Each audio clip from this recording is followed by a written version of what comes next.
to wait until the album's actually out to share a full song. Obviously, there was like a trailer that had some music in it from 4 out of 5, but it's not a full song. Tell me about that decision and why you wanted to wait to share the songs with people. It certainly wasn't designed that way, I don't think. At no point during the recording or the writing of the record did I expect that that's how they'd want to release it, but I think the consensus was such that it worked best as like 11 songs in a row. Right. But also, I mean, I know that there's some element of understanding that people have an expectation, you know, Arctic Monkeys fans and watchers may have an expectation about what the follow-up to AM is going to sound like, and I'm going to say it doesn't sound like that. You know, it doesn't sound like what the cliche guess about what it might sound like would be, and that's part of what I love about it. But I think it's a great way of just not letting people form misguided preconceptions about it ahead of time. Yeah. You know, they just get it all at once and then just listen to the whole thing, and it's not like 2 weeks of people making little comments about what, you know, that becomes the story of what it is. It's like everybody all of a sudden gets to decide at the same time. It's always hard to choose one thing that's going to represent it all as well when you make a record like this as well. I think it's a struggle to decide on what you want that first impression to be as well. Yeah, like how did the idea, when do you remember the idea of a lunar resort?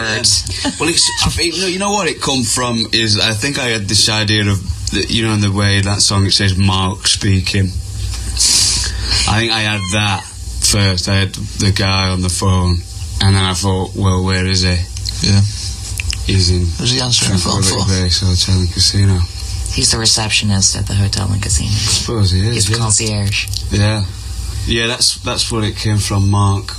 And then did you just start picturing it? I mean, did it just... Because another thing we'll talk about, you know, coming up or later on is the album cover, which was also of your design and execution as well. But yeah, I'm intrigued to think about the moment sitting there in your room with your piano and kind of picturing it. That like, did it just become layer on layer of this idea where you started zooming out farther and farther to see more of it? I don't know. It's because at the same time I think of it as primarily being like Tranquility Base Hotel Casino is the name of the music before it's even a setting where like all these things are going on in the record. I think it's that's like, whether it even is that or not is sort of debatable, but it's definitely the name of the album.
Technological advances really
what's up? It's Jenny LSQ. Thanks for listening.